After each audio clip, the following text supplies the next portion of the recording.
It's kind of like if you, um, like a practical example I like to give is that if you imagine like Billie Eilish in the Troubadour, fits like 250 people. She's going to sell out that show. And there's going to be a line of people like around the corner. You take Billie out of the Troubadour and you move her into the Staples Center, that audience that she has is going to sustain as she gets into a bigger space. Mm-hmm. Right. So like, even though at that small amount, it's tight, but you can see because it's Billie Eilish that she's going to work in that bigger space.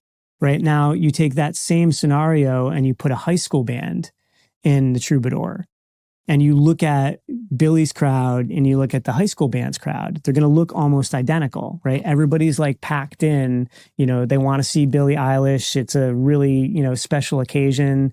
Well, the high school band could have called all of their friends and family. Sold that out.